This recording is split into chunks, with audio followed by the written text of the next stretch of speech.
నమస్తే, welcome to great Andhra. మనతో పాటు ఉన్నారు సీనియర్ పొలిటికల్ అనలిస్ట్ జిఆర్ మహర్షి గారు. నమస్తే సార్. నమస్తే జగన్ గారు. సార్, కర్నూలు జిల్లాలో టీడీపీకి సంబంధించిన ఒక 9 మంది పేర్లు ఖరారు అన్నట్లుగా ఒక పత్రికలో వార్త వచ్చింది. అయితే ఆ పత్రికలో వస్తే దాదాపుగా అధికారిక ప్రకటన అన్నట్లుగానే చూడొచ్చు. మరి జనసేన ఊసు లేదు అందులో. అంటే కర్నూలు జిల్లాలో ఎక్కడ అసలు జనసేనకి స్థానం లేదా? ఏ రకంగా ఉందని? అంటే జనసేనకి ఏమి ఇవ్వరు, వాళ్ళు అనుకున్న సీట్లు వాళ్ళు ఖరారు చేసుకుంటారు అనేది మనకు ఇండైరెక్ట్గా అర్థమవుతుంది. కర్నూలు జిల్లాలో ఇంకా 5 సీట్లు ప్రకటించలేదు అనుకోండి. ఇంకా కోడుమూరు, ఆలూరు, మంత్రాలయము ఇవన్నీ ఇంకా ప్రకటించలేదు. అయితే అక్కడ మనం అర్థం చేసుకోవాల్సిన విషయం ఏమిటంటే, సాక్షిలో వస్తే ఎలాగైతే వైసీపీ అధికారిక ప్రకటనగా మనం భావించాల్సి వస్తుందో, అట్లనే ఆంధ్రజ్యోతి, ముఖ్యంగా ఆంధ్రజ్యోతిలో వస్తే ఒక రకంగా టీడీపీ అధికారిక ప్రకటన కిందే తీసుకోవాలి మనం. ఎందుకంటే అక్కడ విశ్వసనీయ వర్గాలు ఏముంటాయి, డైరెక్ట్గా అధిష్టానంతో వాళ్ళకు మాట్లాడే క్లియర్ చేసుకునే పరిస్థితి ఉన్నప్పుడు ఇక విశ్వసనీయత వర్గాలు అవన్నీ అక్కర్లేదు. ఈ ప్రకారం అయితే కర్నూలులో 9 మంది టీడీపీ అభ్యర్థులు, వాళ్ళు కూడా పాత వాళ్ళే, కొత్త వాళ్ళు ఎవరు లేరు దాంట్లో. పాత వాళ్ళు ఖరారు అయిపోయినట్టే. అంటే కర్నూలులో జనసేనకి ఇస్తే మిగిలిన 5 నియోజకవర్గాలు 1, 2 ఇవ్వాలి, లేదంటే లేదు. కానీ ఈ పొత్తులు తేల్చాల్సింది ఎవరు? చంద్రబాబు నాయుడు గారు, పవన్ కళ్యాణ్ గారు ఒక భేటీ అయ్యి మీరు ఇవి తీసుకోండి, మీరు ఇవి తీసుకోండి అన్నప్పుడు వాళ్ళ మధ్య ఏదో ఒక ఒప్పందం కుదిరితే దాన్ని పొత్తు అంటారు. ఇప్పుడు వాళ్ళిద్దరూ కూర్చొని కర్నూలు సీట్లలో మాట్లాడి ఈ ప్రకటన రిలీజ్ చేశారా? అంటే ప్రకటన మీన్స్ అది ఆ పేపర్లో వస్తే మాకేం సంబంధం అని వీళ్ళు అనొచ్చు. కానీ ఆ పేపర్లో వచ్చినవన్నీ యాజ్ ఇట్ ఈజ్గా జరుగుతున్నాయి కదా. యాజ్ ఇట్ ఈజ్గా జరుగుతున్నప్పుడు మీరిద్దరు కూర్చొని ఆ పత్రికకి లీక్ చేశారా? లేదా పవన్ కళ్యాణ్తో ఏ సంబంధం లేకుండా చంద్రబాబు ఏకపక్షంగా ఖరారు చేసి రిలీజ్ చేసేసాడా? అప్పుడు ఈ పొత్తుల్లో ఉన్నటువంటి జనసేన నాయకులు కానీ, జనసేన అభ్యర్థులు కానీ వీళ్ళ పరిస్థితి ఏంది? వీళ్ళకు 40-50 ఎక్స్పెక్ట్ చేస్తున్నారు కదా. రాయలసీమలో కూడా ఎంతో ఒక 5-10 అన్న తీసుకుంటారు కదా. మరి ఈ 5-10 ఎక్కడ తీసుకుంటారు, ఏమి తీసుకుంటారు, అసలు వాళ్ళకి ఉన్నారా నాయకులు, లేదంటే మళ్ళీ వైసీపీలో నుంచే వచ్చిన వాళ్ళనే తీసుకుంటారా అనేది మనకు తెలియదు. అంటే మా పొత్తు మా ఇష్టము, మీకేమి సంబంధం అని కూడా అంటారంటే పాలిటిక్స్ అనేది ఇప్పుడు మీరు వైసీపీ వాళ్ళని ఎడతిడుతున్నారో, వైసీపీ వాళ్ళు కూడా మిమ్మల్ని తిడతారు కదా. వైసీపీలో నాయకులు లేరు, అభ్యర్థులు లేరు, మల్ల గుల్లాలు ఇవన్నీ అంటున్నప్పుడు మీకు మాత్రం నాయకులు మళ్ళీ ఎక్కడున్నారు? ఒకవేళ నాయకులు ఉన్నారు అనుకుందాము, మీరు పొత్తు ధర్మం ప్రకారం జనసేనతో మాట్లాడి రిలీజ్ చేస్తున్నారా?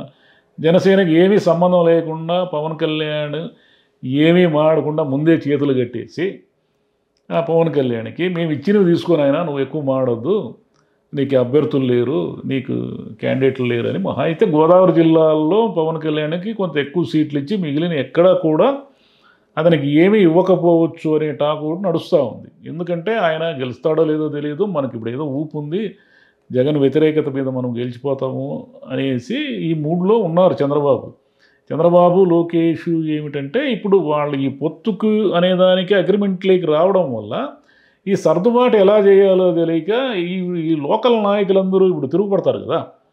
జనసేనకు ప్రకటిస్తే టీడీపీ, అక్కడ ఉన్న లోకల్ టీడీపీ క్యాడరు నాయకులు వీళ్ళందరూ కూడా గొడవలకు వస్తారు. 5 ఏళ్ళుగా మాతో చాకరీ చేయించుకున్నావు కదా, ఇప్పుడు తీసుకుపోయి జనసేనకి ఇచ్చావు, జనసేన అభ్యర్థి ఎక్కడైనా మాతో కలిసి పనిచేశాడా, ఎక్కడైనా ఏదైనా ఒక ఉద్యమం చేశాడా, ఏం చేశాడు, వాళ్ళు ఏమి ప్రజా జీవితంలో లేని వాళ్ళందరికీ పోయి టికెట్లు ఇస్తే వాళ్ళు గెలుస్తారా? మీరు జగన్ని గెలిపించడానికే కదా ఈ పొత్తు పెట్టుకుందని వాళ్ళు నిలదీస్తారు. నిలదీసేది ఏముంది, గొడవ పడతారు, ఫ్లెక్సీలు కాలుస్తారు, ధర్నాలు చేస్తారు, అవన్నీ చేస్తారు. టీడీపీలో ఏమి అంత ఈజీగా ఏమి సర్దుబాటు జరగదు.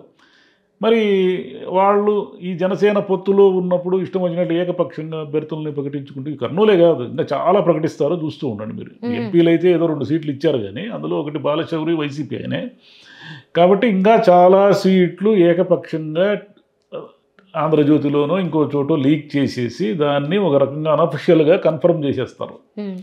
జనసేన నాయకులు కానీ ఇప్పుడు ఆ ఊర్లో కర్నూలు జిల్లాలో ఉన్నటువంటి ఆ 9 నియోజకవర్గాల్లో జనసేన సీటు ఆశించే నాయకులు ఎవరు ఉన్నారు అనుకుందాం. వాళ్ళ పరిస్థితి ఏమిటి? ఎవరు ఖరారు చేసినట్టు? అది పవన్ కళ్యాణ్ ఖరారు చేసినట్ట, చంద్రబాబు ఖరారు చేసినట్ట? పొత్తు ఏకపక్షంగా చంద్రబాబే అన్నీ డిసైడ్ చేసేటప్పుడు ఇంక పొత్తు అని అంత పెద్ద పేరు ఎందుకు దానికి? ఏదో వాళ్ళు ఇచ్చినవి తీసుకోండి, సమస్య ఎందుకు? మళ్ళీ దాంట్లో మేము ఎలాగైనా సరే జగన్ను దించుతాం, మామూలుగా ఉండదని ఇంకా ఈ ప్రగల్భాలన్నీ ఎందుకు పలుకుతున్నారు మీరు? కూల్గా ఉండి మీరు ఏదో ఇచ్చిన సీట్లు తీసుకొని పోటీ చేసుకుంటుంటే పాయి కదా.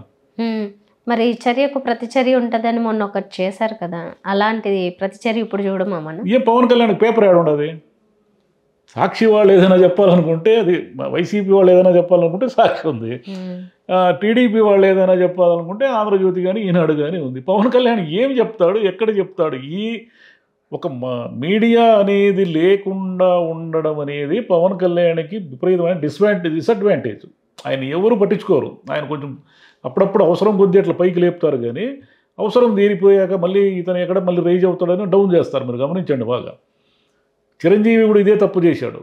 చిరంజీవి కూడా ఏమిటంటే ఇటు సాక్షి కాంగ్రెస్కి ఉన్నప్పుడు, ఇటు టీడీపీకి ఈనాడు ఆంధ్రజ్యోతి ఉన్నప్పుడు, మీడియా టీవీ ఛానల్స్ అన్నీ ఒక సిస్టమేటిక్గా ఒక పార్టీ పక్షాన ఉన్నప్పుడు చిరంజీవి గారికి ఏమీ లేకుండా పోయింది మీడియా. ఆయన ఏదో పార్టీ పెట్టినప్పుడు సపోర్ట్ చేశారు, కానీ అంటే పెద్ద ఈవెంట్ కాబట్టి. ఆ తర్వాత ఏమైంది? చిరంజీవి గారు, అరవింద్ గారు డబ్బులు తీసుకొని టికెట్లు ఇస్తున్నారని దుష్ప్రచారం చేశారు. పార్టీ అయిన తర్వాత నిధుల సమీకరణ ఇవన్నీ ఉంటాయి. ఇవి తెలియదా వీళ్ళకి? కాంగ్రెస్కి అయినా టీడీపీకి అయినా డబ్బులు లేకుండా పార్టీలు నడుస్తున్నాయా? కాబట్టి వాళ్ళు ఏదో టికెట్లు అమ్ముకునేసారు, వాళ్ళు ఏదో టికెట్లు మోసం చేశారు, అవి చేశారు, ఇవి చేశారని మొత్తం వాళ్ళ వాదన వినిపించేదానికి మీడియా ఎక్కడుంది? అయ్యా మేము ఏమీ తీసుకోలేదు, మా ఇవన్నీ ఏమీ లేవు, మీరు రాస్తున్నవన్నీ అబద్ధపు వార్తలు అని చెప్పేదానికి చిరంజీవి గారికి మీడియా ఎక్కడుంది? కాబట్టి ఆ దుష్ప్రచారాన్ని అంతా జనము నమ్మి ఆ పార్టీని డిఫేమ్ చేసి చివరికి ఆయన విసిగిపోయి రాజకీయాలతో నాకు వద్దు స్వామి రాజకీయం అనేసి వెళ్ళిపోయే పరిస్థితి వచ్చింది. ఇప్పుడు పవన్ కళ్యాణ్ అయినా ఎందుకు వీక్గా ఉన్నాడు అంటే, ఆయన ఒకసారి జనం వస్తారు సభలకు వెళ్తే, వీళ్ళు అవసరం ఉన్నప్పుడు ఆయన్ని ఫస్ట్ పేజీల్లో లేపుతారు, అది వేరే విషయం. కానీ ఆయన తన పార్టీలో ఏమి జరుగుతూ ఉందో అఫీషియల్గా చెప్పుకోవడానికి ఆయనకు మీడియా లేదు.